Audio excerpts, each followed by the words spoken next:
Welcome to the Defense and Aerospace Report. I'm Vago Muradian at the Defense Advanced Research Projects Agency, where we have with us the man who made the Cyber Grand Challenge a reality, Mike Walker, who's a program manager at the Information Innovation Office. Mike, thanks very much for joining us.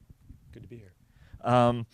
This was really an extraordinary competition that you just had in Las Vegas.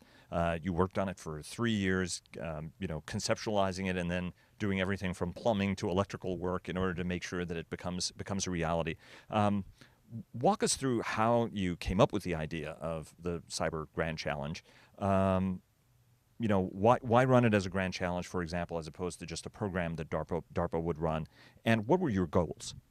Well, I think like any great idea, it was kind of born in a coffee house environment where I came with a group of my peers to the agency to talk about Capture the Flag, which was this incredible hard skills computer security competition played by the hacker community for decades. And we gave a presentation to DARPA, and someone in the audience asked, could automation play this game? And that question was so good that it was worth pursuing eventually as a program manager. But when I came here just with the idea of how could we build a machine that could play this hard skills game? And the idea of building it as a grand challenge came later. And there is no recipe for a grand challenge, but some of the ingredients that make it compelling are you're trying to build a technology that's kind of a combination of research and engineering, a whole bunch of known research capabilities, but engineered into a single prototype. So it's 50-50 research and engineering, and there's no known standard. No one has ever built one. So you've got a prototyping competition on your hands. And that right at the edge of research and engineering prototyping competition is kind of where we were when we did self-driving cars in 2005, where human scale robotics were before DRC, and kind of where computer security automation was in the years before Cyber Grand Challenge. But this was also very, very sophisticated, right? I mean, folks were trying to attack, defend. I mean, there were multiple things that were going on simultaneously. Walk us through some of the things that were happening in this challenge, because it was a very, very multifaceted, multi-layered operation going on all the time. So the computer security game, Capture the Flag, was actually built by the hacker community. It's now in its 25th year, originally pioneered at DEF CON hacking conference. And we didn't really come up with that structural design. We just tried to make a version that machines could play for the first time. So that whole decades of tradition on how the game is structured came from the hacker community. But Capture the Flag, if I have to give it to you very simply, is a game of exploration of unknown code for security properties where you want to take the flags of others and defend your own. So every team, every competitor is given a whole bunch of software they've never seen before, and they have to reverse engineer it as quickly as possible, and then do live network operations with it.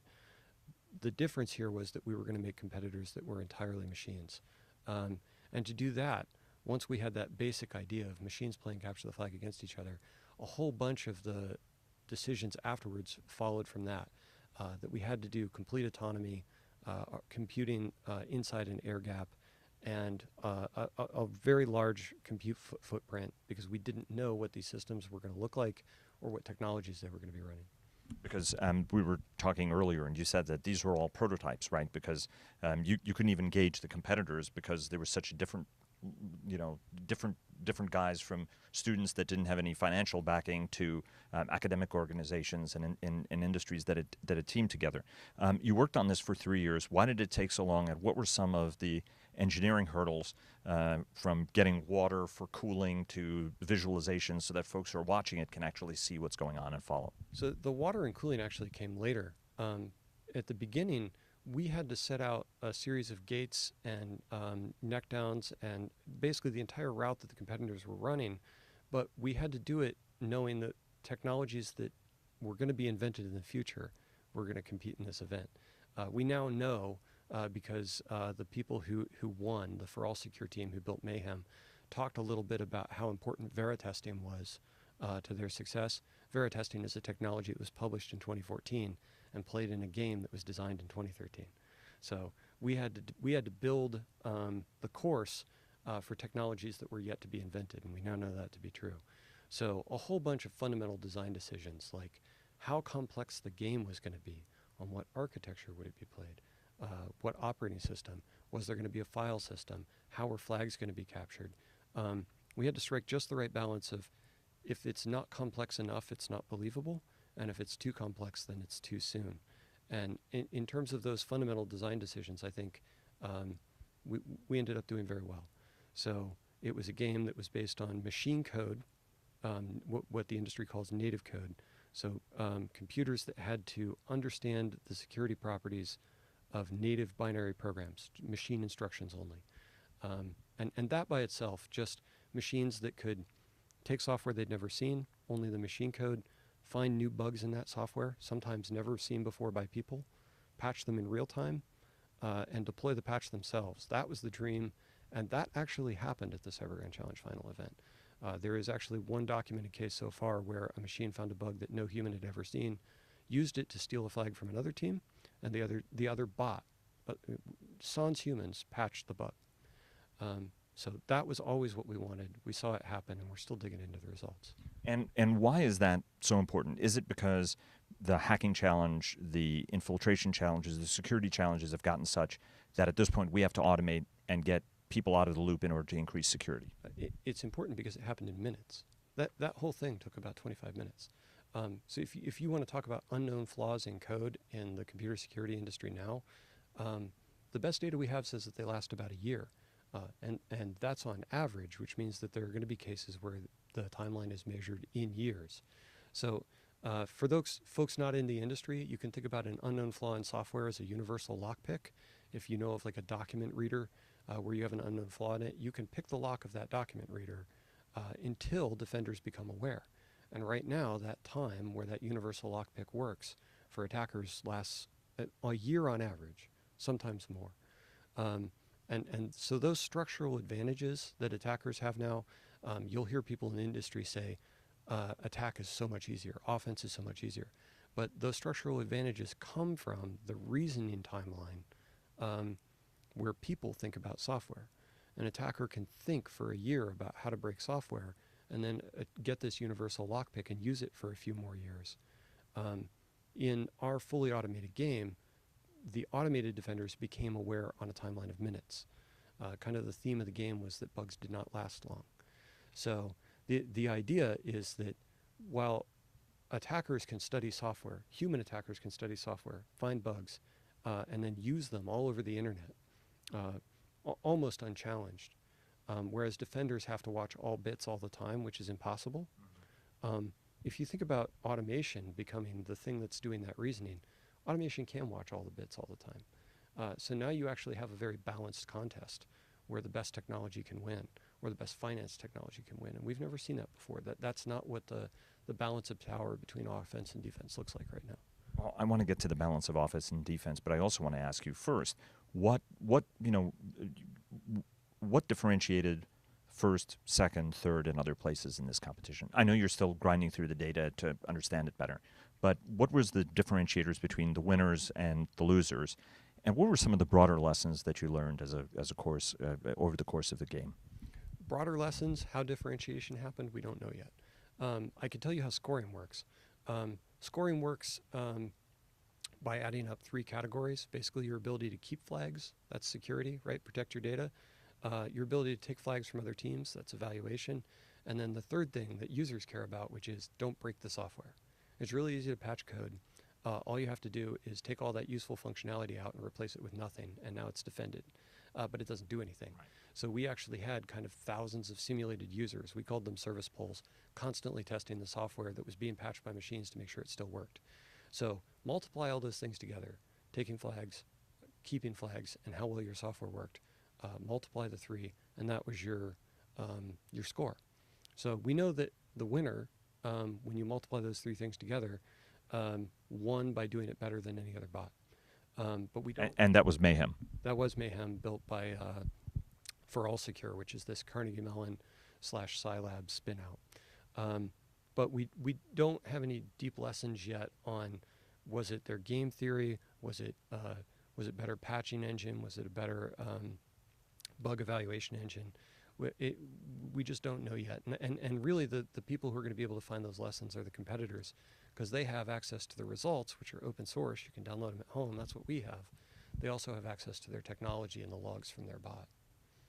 Why as I was preparing for this, a number of people asked, is this going to be a one and done grand challenge, or is this something that you're going to revisit to keep driving through the spirit of competition and a nice financial reward at the end of it, right? It was $2 million for the winner, to continue to spur innovation on a more continuous basis?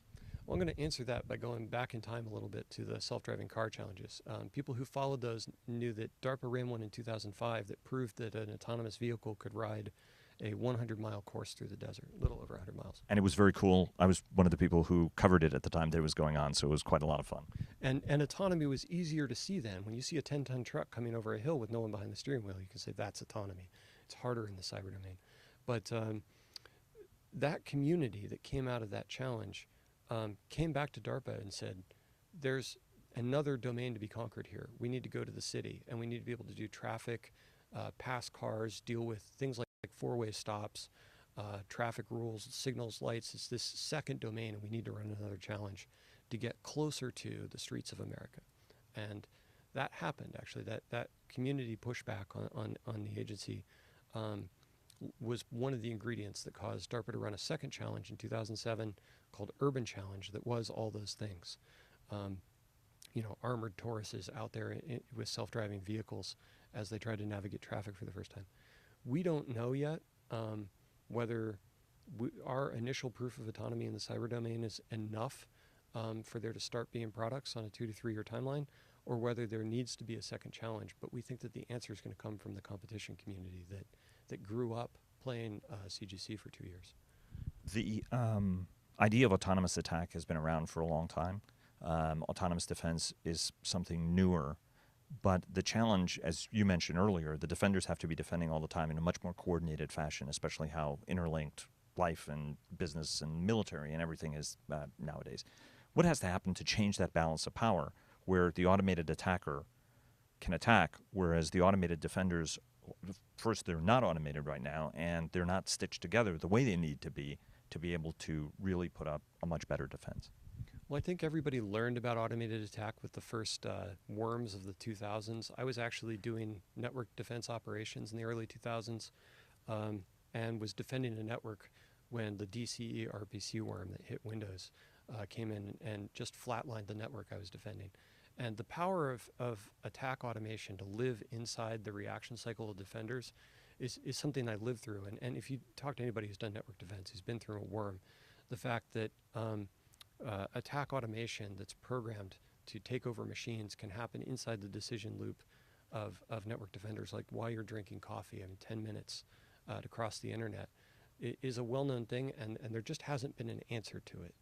And the reason is that attackers get to do all their reasoning before the attack happens, and they have as long as they want, but defenders have to do it inside the span of the attack, in the 5 minutes, the 10 minutes, maybe within the seconds. And the only thing that can reason that quickly is a computer. So the idea of a defense in the future that can say, something is using an unknown flaw, and I need to start inoculating my software before it's all taken over, only a computer can do that, and we have really the first demonstration of that idea that happened at the Cyber Grand Challenge final event.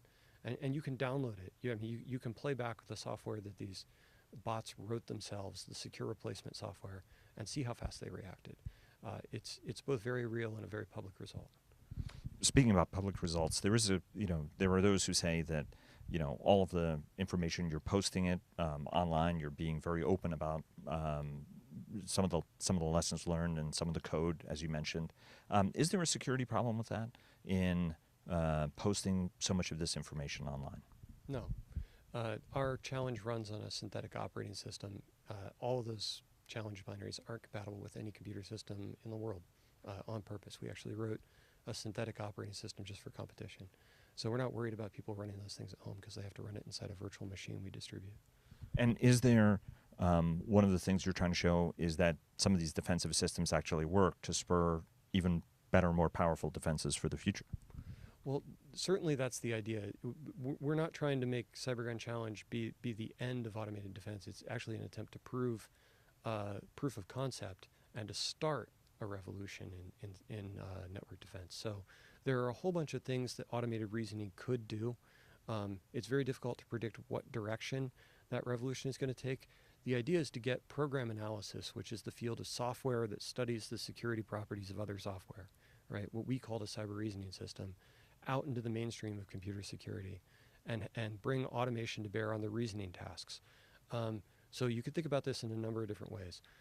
Right now, when you buy software with life safety consequences at the store, like maybe you go to buy a thermostat, which is you're going to hook up to your furnace. There's software in there that controls that, and right now you can't read the back of it and say, well, this software was inspected by, and then a machine that can think about the security properties of software. In the future, maybe we will have something like that. A computer that can inspect arbitrary code and say, these are the bugs I found, and this is the rating that I feel like you should get. You can think about network defense. Right now, what we have is we basically have a book of bad things. We call this signature-based defense, but signatures are written by people. So we write into the book of bad things about viruses, and antivirus consults that book. We write about exploits, and intrusion detection systems consult that book. But only people can write in the book, and they can only do it after intrusions have happened and after they've been alerted. The idea of a machine that can watch the network and say, this is use of a new flaw in software that I defend, and I'm going to write a signature right now in seconds and deploy it, is new. And hopefully we will see defensive systems like that also making it to market in the future. And as somebody who devoted 3 years of his life to doing this, what was sort of the coolest, the best, the moment you were like, man, this is really, really cool? I'll have two moments I always remember. One is the cool moment, and then one that just was a good personal memory for me, and I'll talk about that first. So there was a moment at 9 a.m. when we started the competition, and we're standing in front of all these liquid-cooled, high-performance computers. They're air-gapped. Nobody can touch them. And Shellfish, who went on to be our third-place winner but is a student-led team, were in the room. From the University of California, Santa Barbara. That's correct. And they watched our framework kind of challenge all the competition systems with new software, and they could just see all the lights on the front of their system light up, and they couldn't communicate with it at all. All connections had been cut, but they saw the lights light up, and they just looked at each other and they said, "It's working." And that sounds like a small thing. It's funny, but That's awesome. the thing is that just getting systems not to crash when they're out on their own for the first time. I mean, in grand challenges, often the system works by itself without its authors for the first time in competition. That happened with a lot of the vehicles where they were actually unmanned for the first time when they drove off into the desert, and they were getting to watch their system, operate without a connection to their creators in case it crashed, and it was working, and they were all ecstatic. Because I think that research and engineering lift for them had been extremely difficult. But the moment for me that I will remember, it was difficult in 2013 to talk about a machine first discovering an unknown flaw in software, not just unknown to that machine, but unknown to anyone, unknown to people, unknown to computers, unknown to the world. Discovering it in software, evaluating that flaw in software, guarded by another machine, and that machine actually queuing to it, alerting, and authoring a fix, right? That whole adversarial cycle happening in minutes. It was far-fetched in 2013. It happened on Thursday, August 4th, 2016, and we got to broadcast it live. So that was a really good moment for me. One last thing. We were talking about fire analogies earlier. You mentioned that NIST, National Institute for Standards and Technology, has burned a lot of things to determine the best way to protect us from fire, for example. That was a far bigger scourge than it is now. When it comes to cyber defenses, cyber requirements, do we need to get to a future that has, no matter what your business is, a certain level of cyber protection that everybody has to invest in, particularly if it's a big enterprise that handles, a lot of personal information, that handles classified information, because oftentimes it's some of the smaller guys who have access to remarkably classified information, but may not have the resources to protect themselves, for example, like a bigger company might. Well, what society needs is a policy question. Here at DARPA, we just create technology. We try and put better options on the table. So I like to think about it in terms of what options are on the table now and what options we're putting forward. I think there is enormous demand to be able to make promises about software, right?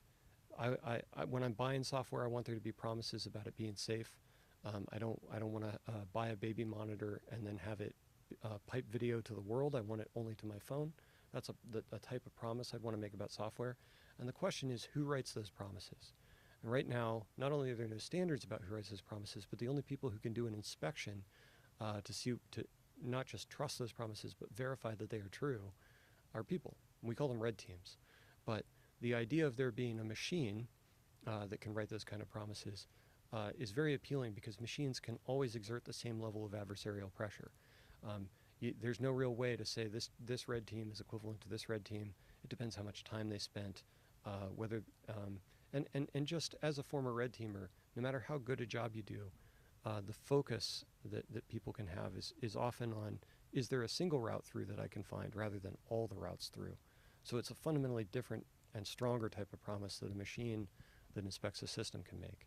So I think if we can provide that technology option, hopefully there's going to be a market for it. Absolutely. Mike Walker of the Defense Advanced Research Projects Agency and the Cyber Grand Challenge Chief, congratulations, and look forward to seeing you again, especially, and talking to you again, especially when you have the more fulsome data that comes through on the winners.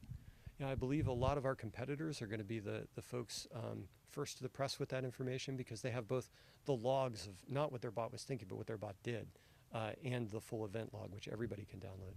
But a huge team built this thing.